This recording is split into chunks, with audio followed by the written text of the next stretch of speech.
Mitra bisnis, sudah dilaksanakan debat pertama calon presiden. Nah, bagaimana komentar Anda mengenai pelaksanaan debat? Apakah hasil dari debat itu sudah cukup meyakinkan Anda untuk memilih calon tertentu? Jelaskan alasan Anda. 3 calon itu satu urut ya. Satu ini penuh narasi, penuh dengan teori, sangat idealis. Ini kalau diaplikasikan sulit ini. Kemudian yang kedua ini, nomor 2, ini sangat pragmatis, realistis, kemudian mengutamakan kebersamaan dan ya persatuan. Nah ini memang sangat bagus karena kita memang harus realistis dan harus mengutamakan persatuan untuk jalannya negara. Dan faktor keamanan sangat penting dalam rangka melaksanakan cita-cita nasional. Kalau nggak tentrem, bagaimana kita bisa bekerja, bisa membangun. Kemudian yang ketiga, ini ya orangnya sangat idealis, kemudian merasa benar sendiri, merasa mampu sendiri. Nah ini egonya tinggi. Nah menurut saya, walaupun calon 1 dan calon 3 itu satu alumni dengan saya, sama-sama dari Gajah Mada, saya backgroundnya ilmu politik. Saya terus terang lebih realistis, saya itu di pemerintahan itu mengikuti 6 presiden. Nah ini saya sendiri ya malan birokrasi ya. Ini saya ya melihat bahwa yang paling realistis itu nomor 2. Jadi kita nggak bisa meninggalkan yang apa yang sudah dibahaskan oleh para pilar. Ada pilar-pilar yang kita melaksanakan, mengembangkan dan memperbaiki yang kurang baik. Terima kasih. Selamat untuk Pak Prabowo. Hidup Prabowo. Nah, pertama agama Buddha, kedua asal dari Pontianak, umur 73. Kenapa saya pilih Prabowo? Pandangan saya itu tegas seperti dia. Indonesia tegas. Tentara ada yang benar, ada yang benar. Tegas, jelas, berani. Indonesia maju. Kalau mau maju Indonesia, ikut Pak Jensen, pilih Prabowo sama Gibran. Masa depan bangsa kita pasti cerah-cerah, terang-terang. Saya terima kasih. Ya, menurut saya melihat hasil kerja Pak Jokowi ini kan cukup luar biasa ya. Jadi menurut saya mendukung yang melanjutkan program dari Pak Jokowi ini. Ya, saya sedikit izin memberikan pandangan dan pendapat saya pribadi. Jadi dari hasil debat semalam itu, kalau saya melihat, saya nilai yang pasangan nomor 1 dulu dari Pak Ganjar ya. Nah kalau dari Pak Ganjar itu kalau kita lihat gesturnya dia, memang tipe kalau orang yang memang suka membanggakan diri sendiri dan egonya cukup tinggi. Padahal kalau kita lihat di Jateng itu boleh dibilang termasuk provinsi termiskin dan UMR terendah kalau nggak salah ya. Gitu loh. Lalu apa yang dia perbuat selama 10 tahun? Kenapa tidak bisa lepas dari konotasi kemiskinan dan UMR yang rendah gitu loh. Ya, apa yang dia nggak bisa genjot pertumbuhan ekonomi di sana? Itu satu.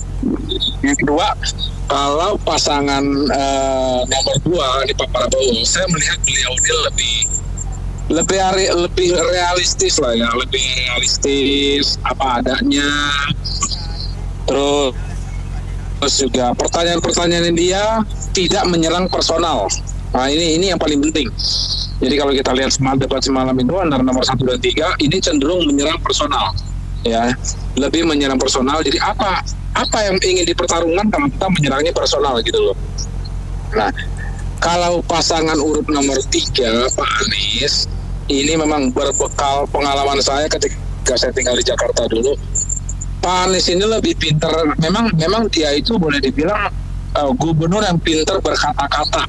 Ya, jadi cuma ngomong manis doang. Tapi realitanya tuh nol. Realitanya nol. Pintar berkata-kata, pintar membuat narasi, pintar menyusun kata-kata kalimat-kalimatnya. Kalau kita bilang ini kembali lagi ke zamannya dulu Pak SBY. Ketika kita memilih SBY itu kita lihat sosok yang kayaknya sangat berwibawa. Terus kalau bicara itu sangat tertata sekali, rapi, sehingga di mata kita tuh sangat berkarisma gitu. Tapi ya hasilnya apa? 10 tahun di kepemimpinan Pak SBY juga banyak infrastruktur dan program-program yang tidak berjalan dengan baik. Kalau saya boleh memberikan pilihan, ya mungkin 2004 mungkin pilihan saya jatuh kepada Pak Prabowo. Ini kalau lihat kita, kelemahan kita sekarang kan di birokrasi, perizinannya itu lama. Kita mau bangun izinnya lama, kadang-kadang nggak ada SOP-nya, pejabatnya itu menghalang-halangi karena kita pembangunan ada di Bekasi, tapi aksesnya lewat DKI, pejabatnya melarang-larang, itu kan akibatnya kan pembangunan kita jadi nggak berjalan. Itu kelemahannya di birokrasi kita, ada di hukum kita. Itu yang harus diperbaiki. Kalau Indonesia mau naik ke 7% kan, ekonominya naik 7%, itu kelemahan-kelemahan yang harus diperbaiki di situ. Dengan Pak Presiden Jokowi kan udah usaha memperbaiki, tapi ternyata kan belum bisa karena Pak Jokowi itu mau memperbaiki, bukannya memperpendek meja, malah mejanya ditambah, instansinya ditambah. Akibatnya apa?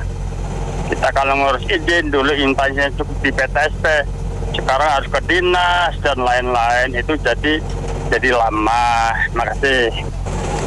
Menurut saya pasangan nomor 1 tadi malam terlalu gampang ngomong masalah Papua itu, kayaknya gampang sekali di atas. Adanya dia terpilih pasti dia susah juga. Saya lebih memilih nomor 2. Biar bagaimanapun Pak Prabowo kan pengalaman jadi Kopassus, jadi Menteri Pertahanan. Pokoknya 2024 caranya Pak Prabowo mudah-mudahan ya. Kemarin satu menjadi pertanyaan adalah panelis itu yang profesor-profesor itu diundang datang cuma buat ambil undian, itu nggak salah tuh. Mestinya profesor yang mengelaborasi pikiran capres supaya tajam, ya. Ini apa ini maksudnya? Kedua, ya, capres berdebat itu ya harus dikupas, ya.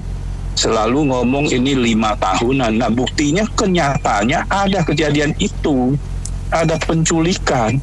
Karena nggak diselesaikan, makanya orang tanya terus, kan ini wajar. Jadi ya Capres 02 nggak menjawab persoalan itu, ya.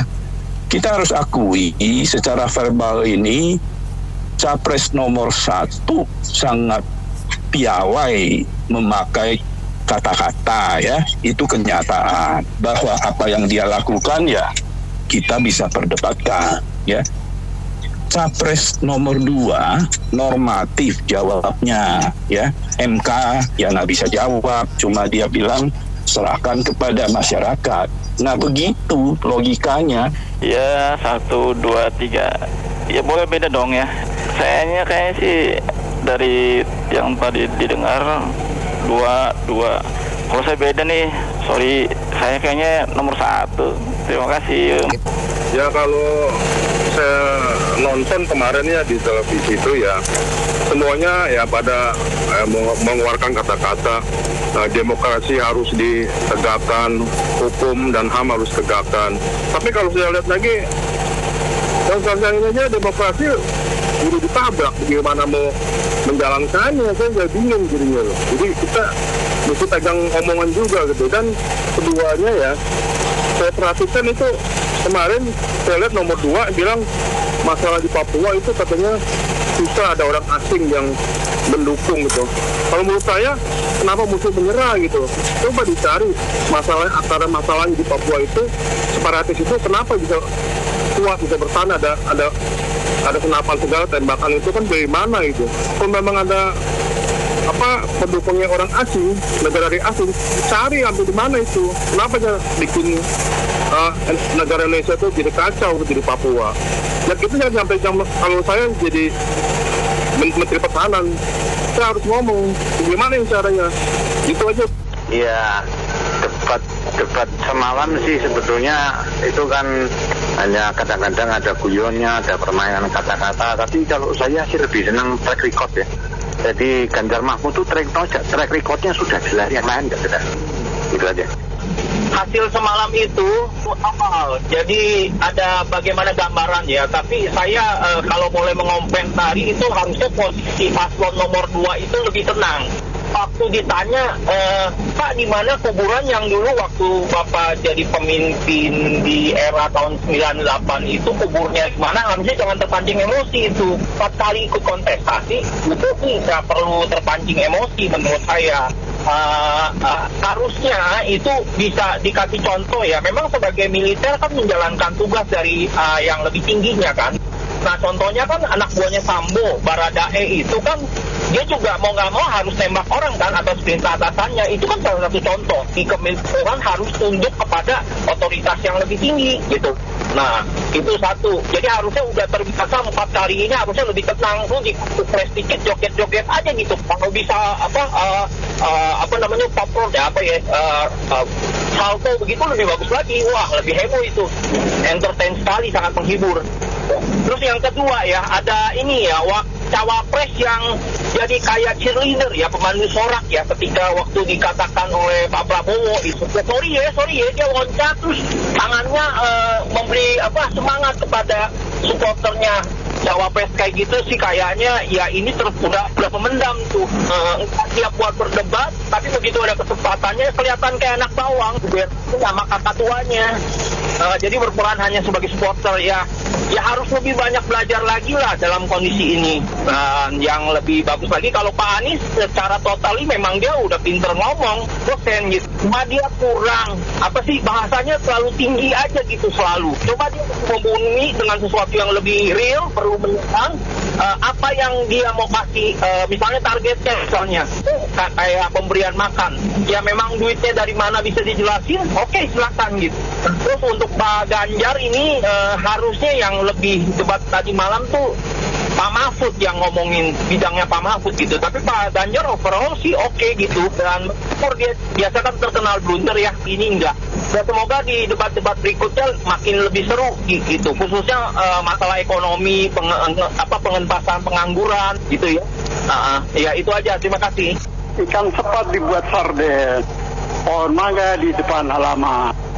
Tadi malam nonton debat calon presiden yang nomor 3 sangat brilian. Salam 3 jari. Kita udah sering nonton debat cawapres. Semalam itu memang ya bagus lah. Nomor 1 ahli menata kata, bicara terlalu melambung, terlalu tinggi dan susah dimengerti. Kemudian sempat tersulut emosi dengan nomor 2. Nah nomor 2 ini kan ngambang antara atas dan bawah. Karena memang tidak siap, tidak biasa dengan retorika dan macam-macam. Dia biasa marah-marah, mau ngerem itu kan jadi susah. Yang untung itu tidak ada podium. Kalau ada podium takutnya digebrak-gebrak gitu. Yang nomor 3 ini membumi, gampang dimengerti karena apa yang dikatakan itu selalu yang telah dialami. Cuma ya kita harus kritis juga. Nomor 3 ini banyak waktu yang terbuang. Jadi belum masih ada waktu banyak udah hati sayang. Padahal dia itu kan pinter ngomong, pinter gini. Saya tidak bisa memanfaatkan waktu. Nah, mudah-mudahan di debat yang akan datang masing-masing punya peluru yang tajam, saling berdebat yang sehat. Tapi intinya kita dapat pelajaran bagus lah. Yang paling ini jagoan itu ya itu joget-joget terus. Tapi nggak boleh joget loh. Oke. Kalau saya gini ya, kalau saya lihat yang semalam itu lebih banyak saling serang, saling sindir dibandingkan memaparkan gagasannya ya kayak dengan debat semalam gitu. Jadi jawaban-jawaban, gagasan-gagasan yang disampaikan saya lihat semuanya masih relatif normatif ya istilahnya hanya sebatas kulitnya aja. Iya kan gitu. Dan uniknya untuk kali ini capres cawapres ini sebenarnya semuanya adalah bagian dari pemerintahan ya. Kalau saya lihat seperti Pak Ganjar, Menko Polhukam, Pak Mahfud. Ganjar PDIP bagian dari pemerintahan, menterinya juga dari pemerintahan, kemudian juga dari Anies juga kan, juga partai pengusungnya dia 2 dari menteri-menterinya juga ada gitu kan.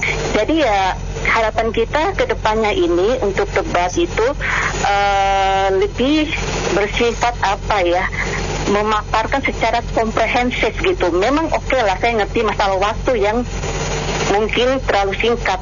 Ya mungkin sebenarnya KPU bisa buat waktu supaya agak sedikit lebih lama. Ya capres, cawapres bisa lebih biar lebih masyarakat juga bisa lebih mengerti dan lebih paham gitu. Jadi saya pribadi aja terus terangnya, saya sampai dengan saat ini saya belum menentukan siapa saya akan pilih. Saya masih melihat ke depannya seperti apa, karena terus terang yang semalam itu bagi saya hanya seru di saling serang, tapi untuk substansi yang harus disampaikan terkait dengan tema-tema yang ada bagi saya itu nggak memuaskan. Kayak mungkin kedepannya bisa lebih baik. Harga nggak naik walaupun perang, Ben, berkat kepemimpinan Ben. Tahu siapa yang mimpin. Nomor 2 elektabilitasnya udah 100% itu setelah debat. Tahu di bang mana.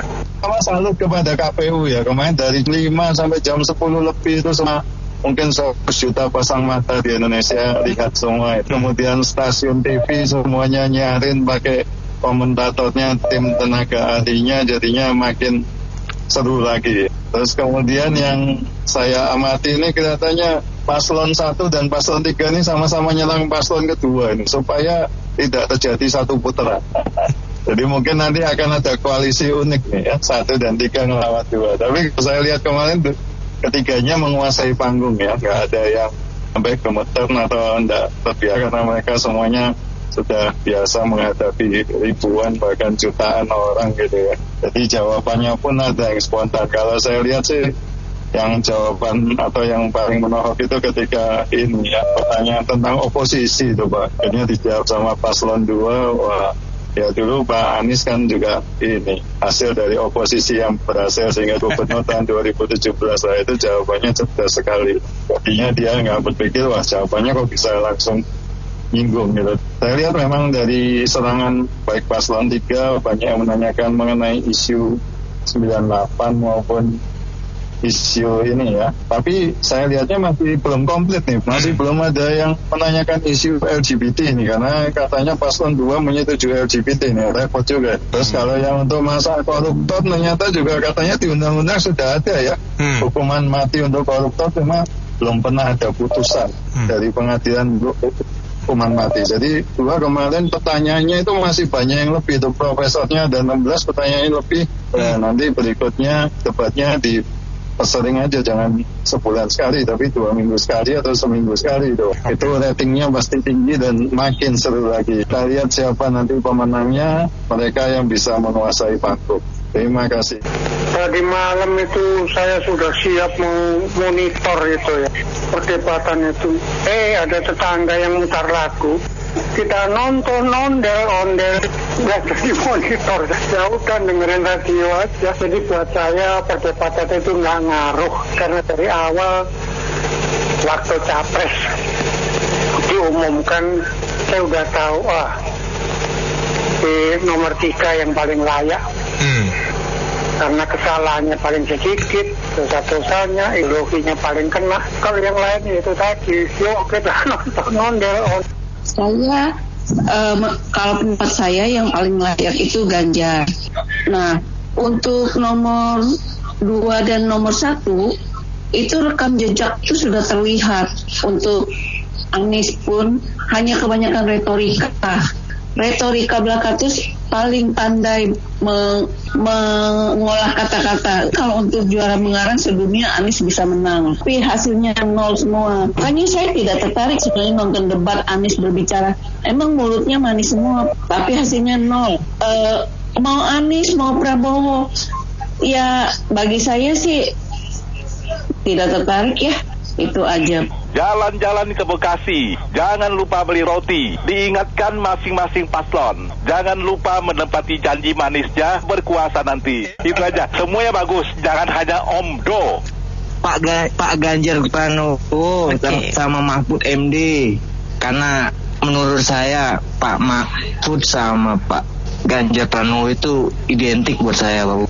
Seperti yang sudah-sudah kan Pak Mahfud itu juga berani lumayan, dia bilang usut 300 triliun banyak terjadi korupsi, tapi dia tidak menjelaskan siapa yang mengkorupsi uang 300 triliun itu kan. Kita semua tahu siapa yang ngambil uang 300 triliun itu kan. seperti kader dari Golkar itu yang menjelaskan bagaimana sosok figur jelas programnya, tapi kejelasannya nggak ada.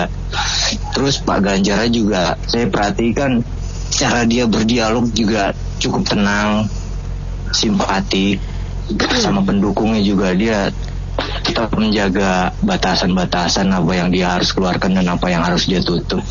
Saya tentu melihat Pak Ganjar dan Pak Mahfud yang paling tepat karena mereka mempunyai jati diri, mempunyai kepribadian, mempunyai harga diri, mempunyai prinsip yang sangat tegas. Nah, kemarin saya dengar debat capres itu katanya IKN kan kalau memang tidak begitu urgent kan bisa ditunda atau apa. Yang saya bingung itu pulau yang dulu ditunda Ahok dan dia bilang nggak usah dijalani, terus terakhir dia izinkan juga. Berarti kan ini orang pimpang. Tapi pertanyaannya adalah satu begini, kalau IKN itu tidak pakai APBN, pakai investor luar dan dalam negeri, merugikan negara, dijual beli seperti biasa, tidak melibatkan negara secara mendalam, apa salahnya? Uang APBN nanti bisa dipakai untuk yang lain. Seharusnya dijawab seperti itu. Bukan kita pakai APBN semuanya untuk IKN. IKN itu bisa dibangun kalau untuk pakai uang swasta kok bisa, tanahnya dibeli berapa, jual berapa, ada untungnya bisa saja. Kenapa enggak? Kenapa mesti pakai APBN? Tidak perlu. Jadi Ganjar dan Mahfud itu adalah yang terbaik karena mereka mempunyai jati diri, prinsip dan harga diri, terus bisa dipercaya, terus omongannya konsisten, tidak lain di mulut, lain di hati. Seperti terima kasih. Saya pribadi juga sama dengan dua penelpon sebelumnya, pendukung Pak Ganjar dan Pak Mahfud karena menurut saya rekam jejak mereka itu masih bersih. Seperti dua rekam jejak sebelumnya kecuali kalau Pak Prabowo itu disandingkan dengan Pak Ahok. Nah, saya jelas pilih Pak Prabowo dengan Pak Ahok karena ketegasan Pak Ahok itu pasti akan berimbas dengan ketegasan ke Pak Prabowo. Dan juga kalau dilihat dari kepentingan para partai pendukung itu, yang paling tidak punya kepentingan itu yaitu di koalisi Pak Ganjar Mahfud karena di koalisi Pak Ganjar Mahfud itu berisi partai-partai kecil. Mereka tidak mempunyai kepentingan apapun kepada pemerintahan Pak Ganjar Mahfud ke depannya, karena mereka sadar mereka itu partai kecil dan mereka cukup mendukung dan mengambil suara dari bawah, karena suara dari bawah mereka itu mendukung Ganjar Mahfud. Saya rasa aspirasi itu benar-benar murni, bukan aspirasi dari pimpinan partai. Begitu aja, terima kasih.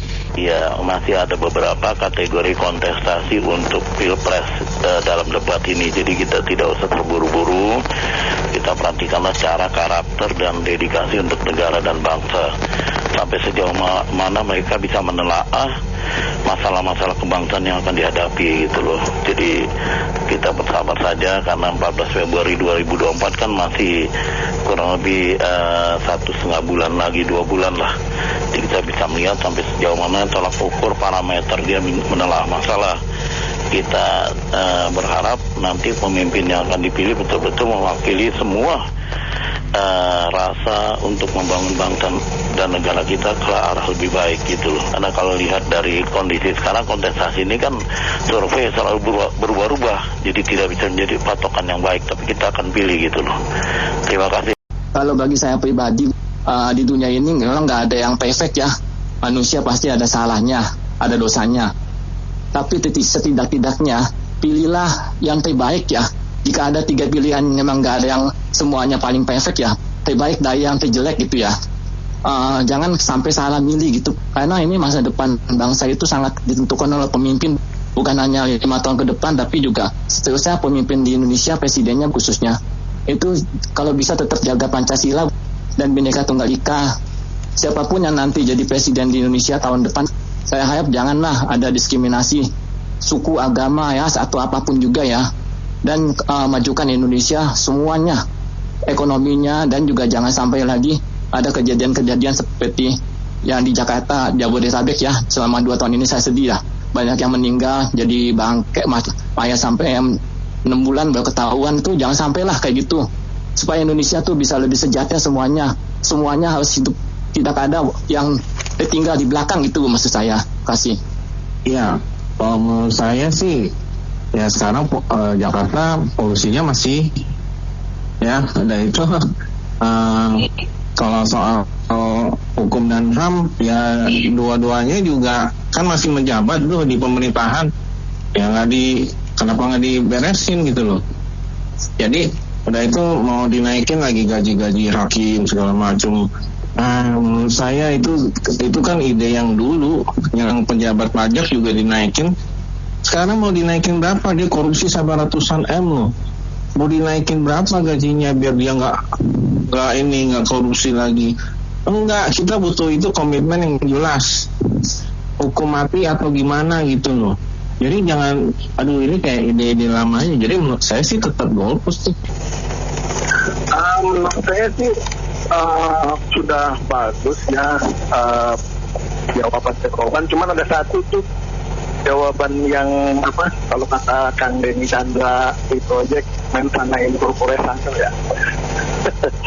Ditanyanya kemana, jawabnya ke sono mengenai polusi di Jakarta itu yang capres nomor 2 tanya ke yang nomor 1 ya. Anggaran Jakarta yang 80T itu kenapa Jakarta masih ada polusinya gitu, kenapa nggak dibuat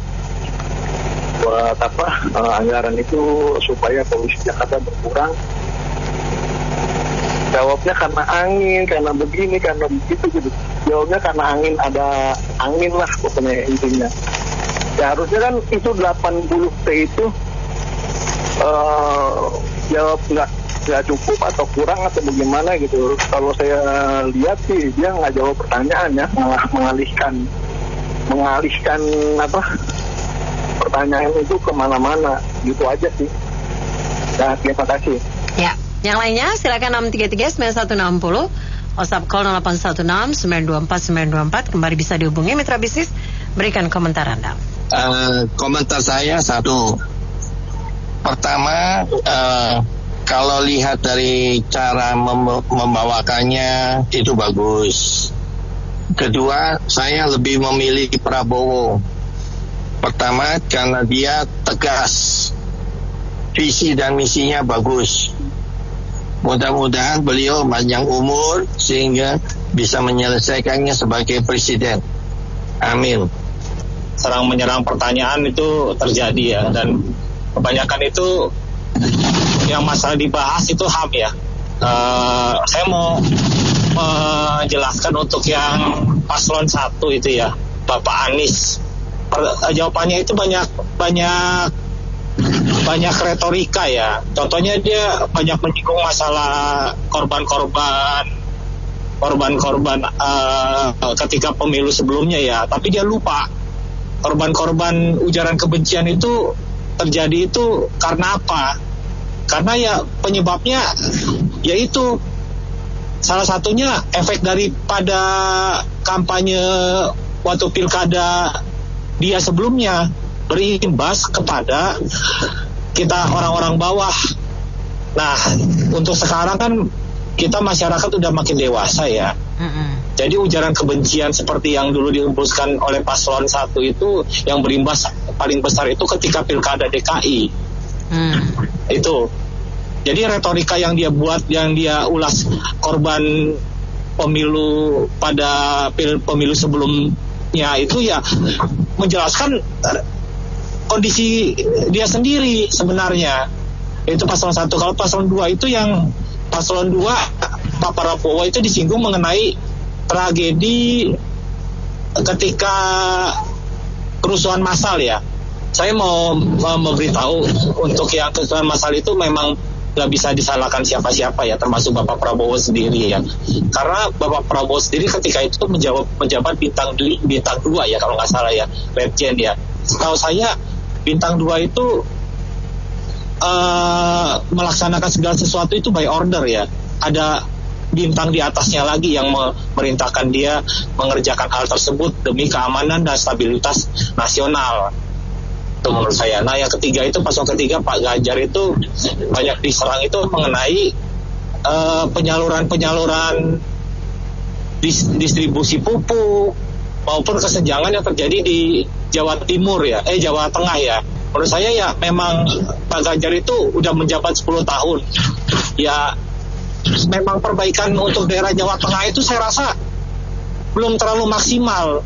Karena saat ini untuk UMR dan kesenjangan di Jawa Tengah itu paling tinggi di Pulau Jawa menurut saya ya.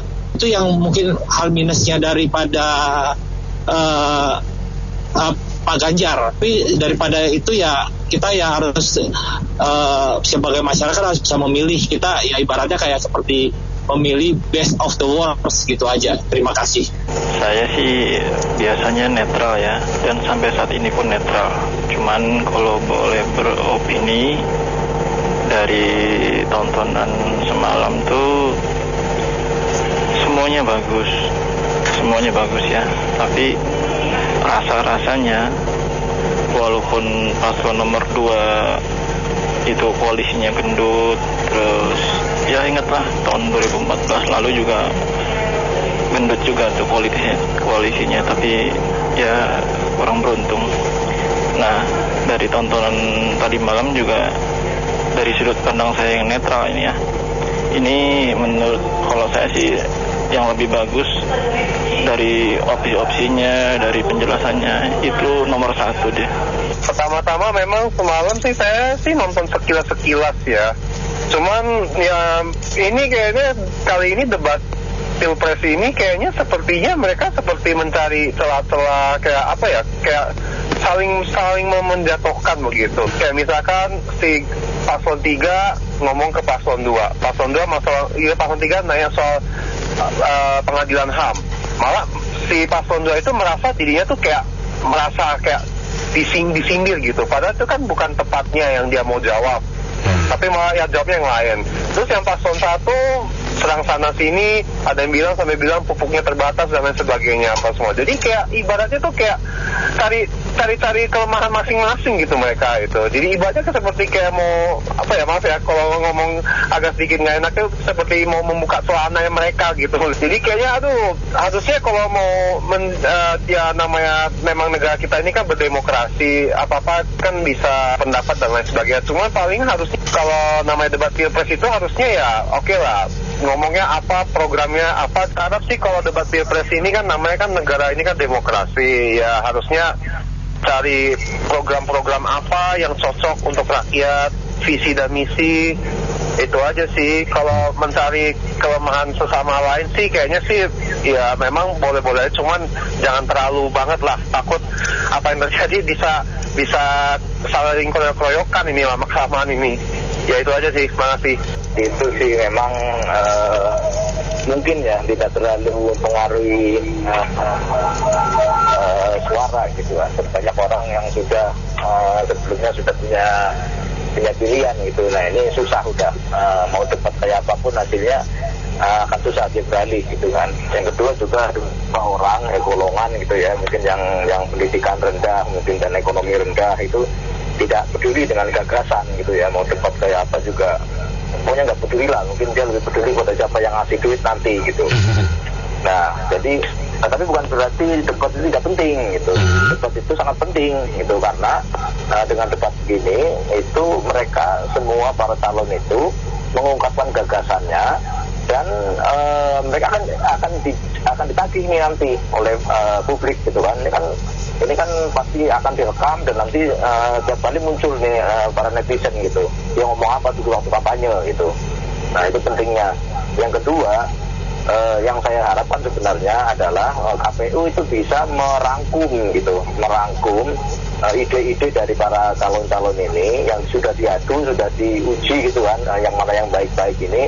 Jadi siapapun yang menang nanti itu akan menjalankan ide-ide yang bagus ini gitu. Sudah ada rangkumannya misalnya nih tentang partai politik yang sekarang ini biayanya tinggi, kemudian para caleg jadi banyak ngeluarin duit, habis itu bangkrut ya begitu, jadi dapat kursi terus jadi dia bagaimana caranya mengembalikan utangnya. Nah kan masalah nih. Nah ini bagaimana solusinya itu. Misalnya lagi cara bagaimana mengatasi kemacetan, misalnya kayak gitu dirangkum gitu, jadi ada hasilnya gitu. Nanti siapapun yang menang itu bisa memakai ide ini gitu, ya saya kira begitu. Kemungkinan debat capres yang malam itu kurang maksimal waktunya dipakai semua, karena ada beberapa capres yang menjawab pertanyaan itu waktunya belum habis, hanya menjawab pendek tapi dianggap sudah cukup. Rakyat banyak tuh ingin tahu isi pikiran para capres ini, bagaimana cara menanggapi masalah yang ada di negara kita. Jadi seharusnya waktu durasi itu kalau disediakan misalnya 2 menit atau 1 menit, ya dipakai semuanya. Jangan hanya menjawab sedikit. Jadi rakyat hanya tahu sedikit isi pikiran dari para capres ini, padahal rakyat pengen tahu mereka ini pikirannya bagaimana dalam menghadapi masalah secara teori ya ini ya. Dan kalau nanti kepilih jadi capres-cawapres tuh kan udah ada pandangannya akan bagaimana, walaupun nanti belum terbukti begitu perbuatannya ya, baru teori saja. Dan ini juga masalah tentang para capres semalam itu kan seharusnya menjawab masalah secara khusus pada suatu tema topik atau pertanyaan yang ditanyakan. Kalau menjawabnya pendek-pendek, maka jawabannya tidak mendetail. Jadi hanya menjawab sebatas secara umum atau secara kulitnya atau normatif. Jadi tidak menjelaskan secara detail isi permasalahan, isi jawaban dari permasalahan yang ditanyakan. Baik di debat yang pertama yang pada saat pakai kartu itu lalu dibacakan bahwa acara yang dipilih oleh para tokoh, maupun yang di debat tipe kedua yang debat antar capres. Itu seharusnya jawabannya mendetail. Jadi rakyat puas kebetulan seperti itu. Terima kasih. Assalamualaikum warahmatullahi wabarakatuh. Oke, saya kira kalau kita saksikan debat semalam itu, mungkin masing-masing capres sudah mengeluarkan isi misinya masing-masing ya. Dan terlihat ada mungkin yang merasa gitu antusiasnya, kita melihat 02 ya. Dan publik mungkin menunggu saat nanti kan ada 5 debat capres ya.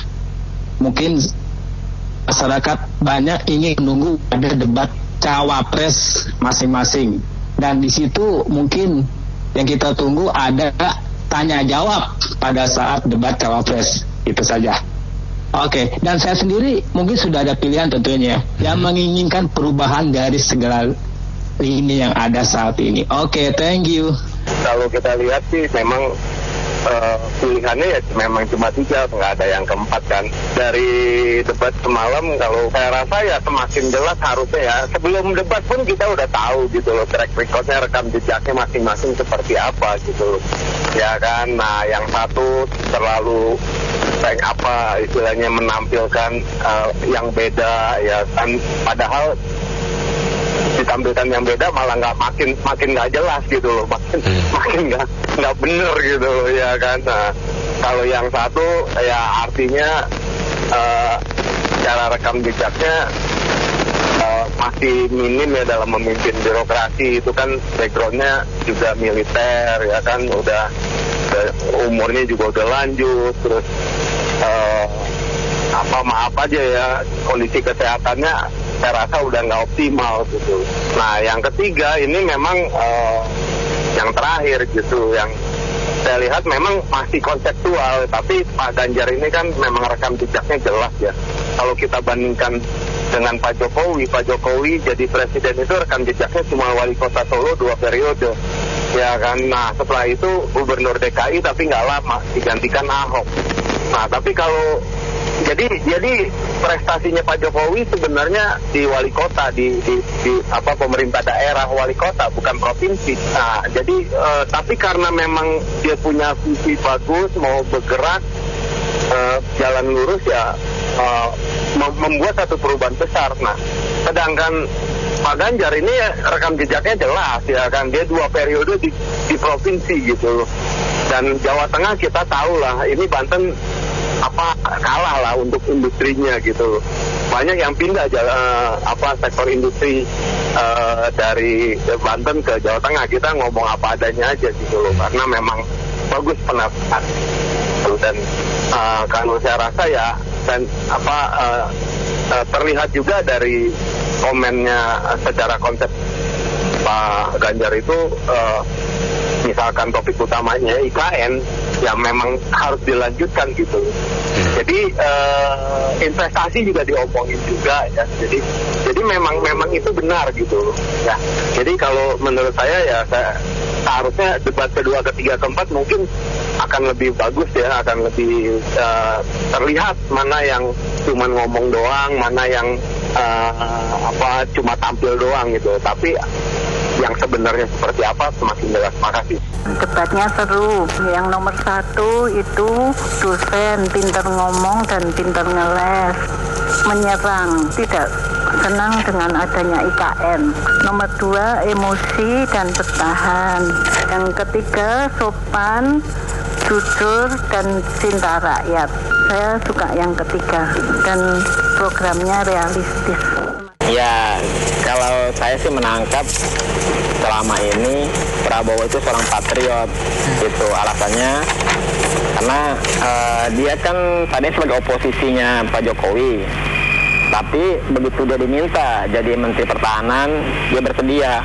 Walaupun banyak yang mungkin memusuhi dia gitu. Nah, dia masuk ke dalam kabinetnya Jokowi. Nah, itulah kalau saya tangkap dari ucapan-ucapan dia, orang patriot itu seperti itu. Dia tidak mementingkan dirinya, tapi dia mementingkan negaranya gitu. Dia masuk ke kabinet itu karena ada panggilan, itu panggilan negara yang dia harus lakukan, apa yang dia bisa lakukan. Kalau saya perhatikan seperti itu. Makanya untuk ke depan dia mau melanjutkan programnya Pak Jokowi seperti itu. Nah, tinggal kita lihat saja betul atau tidak. Kalau menurut saya seorang patriot seperti itu, dia harus lakukan. Kalau tidak lakukan, berarti dia sudah mengingkari janji. Seorang patriot itu kan tidak boleh bohong. Dia harus jujur, mengerjakan apa yang harus dia kerjakan. Saya kira itu saja, terima kasih. Kelihatan karakter mereka masing-masing. Yang satu agak pintar ngomong, konsep jago, Prabowo emosional. Masa seorang presiden emosional? Wah, bisa bahaya kita semua. Kalau kita semuanya, nah yang agak soft, agak adem, itu Ganjar Pranowo, karena dia tidak melihat dan karakter yang kurang baik juga aja. Baik, terima kasih Pak Wandi atas komentarnya. Baik, menelpon berikutnya. Selamat pagi Pak FM. Pagi. Ya, Pak Jimmy silakan. Ya, izinkan saya ngulang lagi ya bahwa yang nomor 1 itu kita sudah tahu banget bahwa dia sudah menjabat jadi gubernur DKI, dan selama dia menjabat dia bukan bekerja untuk DKI, bukan untuk masyarakat DKI. Dia bekerja untuk pribadi dan golongan dia, dan kita bisa lihat itu semuanya kacau hanya untuk kepentingan pribadi dan golongan dia aja. Jadi, dan sekarang kita lihat dia terus pengen cuci nama dengan sekarang dia menjadi salesman dengan kecap yang barang yang buruk, yang jelek, tapi dia kemas ganti-ganti kemasan, dan dia terus viralkan bahwa ini barang terbaik, ini harta dan segalanya. Jadi seperti ini sangat berbahaya untuk menjadi pemimpin Indonesia. Yang penting jangan nomor 1. Terima kasih. Belum secara jelas ya yang disampaikan juga gitu loh. Jadi itu masih istilahnya rancu ya. Jadi yang hampir semua pasangan seperti itu ya saya lihat ya. Jadi nggak menuju kepada sasaran yang dimaksud itu loh. Jadi istilahnya menurut saya sih perlu dipertajam lagi ya yang dimaksud itu dari paslon-paslon itu sendiri ya. Baik nomor 1, nomor 2, nomor 3 ya. Jadi intinya tuh ya itu bagi saya sendiri masih belum bisa memastikan siapa yang kita akan pilih ya, karena kan di luar dari ekspektasi kita ya, istilahnya yang kita ingin seperti apa itu masih belum ditemukan. Itu aja sih. Makasih. Kalau saya nonton itu debatnya sangat menarik. Terus kalau untuk paslon 2 kayaknya bisa bagus lah ya, karena serangnya pas sasaran dengan capres yang nomor 1 dan nomor 3. Dan saya lihat ya semualah gimmicknya dan sebagainya ya pas lah. Kalau saya kasih nilainya 8 gitu. Makasih. Selamat pagi. Saya senang dengan debat tersebut. Cukup membantu saya untuk lebih memahami kenapa ada kasus yang begitu heboh. Itu Pak Prabowo kan mengetengahkan bahwa dia dan Jokowi mengutamakan persatuan Indonesia. Nah, itulah yang menggembirakan. Bagi saya, pilihan saya adalah Prabowo Gibran. Terima kasih. Hasil debat sepertinya itu membuka informasi kepada seluruh masyarakat Indonesia tentang siapa sih kandidat presiden kita di tahun 2024 mendatang. Masing-masing kandidat memberikan visi misi, merespons atas pertanyaan, memberi jawaban, dan terlihat kapabilitas dari tiap-tiap calon presiden. Semoga masyarakat yang melihat, menonton, dan mengetahui bisa memilih dengan tepat agar Indonesia bisa menjadi lebih baik ke depannya. Kan kita udah lihat tuh kinerjanya mereka sebelumnya, ya bukan sebagai presiden tapi sebagai posisi mereka masing-masing. Nah, kita lihat ada yang pintar ngomong, ada yang pintar ngebohong, ada yang korupsi, apa aja kan kita udah lihat tuh kinerja mereka. Nah, kita tuh percuma dia ngomong di situ juga. Kalau ngebohong nanti nggak dilaksanakan. Kayak kata Om Bob kan, percuma kalau calon presiden hanya ngomong-ngomong aja, tapi mereka tidak melaksanakan. Kita harus lihat kinerja mereka sebelum-sebelumnya. Nah, pilihlah. Debat-debat itu juga percuma kalau bohong didiemin aja. Kata Om Bob kan, harus ada peraturan undang-undang yang bisa ngeklaim mereka. Kalau mereka tidak berhasil dengan perkataan mereka, mereka harus disanksi. Nah, itu kalau cuma seperti itu selama ini kan percuma. Kita tahu kebanyakan cuma omdong doang. Jadi kita harus melihat kinerja mereka. Jangan debat-debat seperti itu. Itu aja sih Ibu, supaya masyarakat tidak dibohongin terus. Terima kasih. Saya menilai 1, 2, 3 siapapun pemimpin yang dipilih oleh rakyat, itulah rakyat yang menentukannya. Itulah yang terbaik oleh rakyat. Jadi untuk ke depan Indonesia ini harus lebih maju, lebih baik, dan kita tidak akan ke belakang lagi. Kita lihat satu itu. Kedua, kalau bisa lagi 1, 2, 3 ini dalam terpilih nanti mereka harus perjanjian hitam atas putih. Kalau saya tidak mampu membawa rakyat Indonesia ini sejahtera, saya akan mundur. Jadi ada perjanjian hitam atas putih di atas materai. Itu baru salut kita kalau ada antara 1, 2, 3 ini membuat perjanjian kepada rakyatnya di atas materai.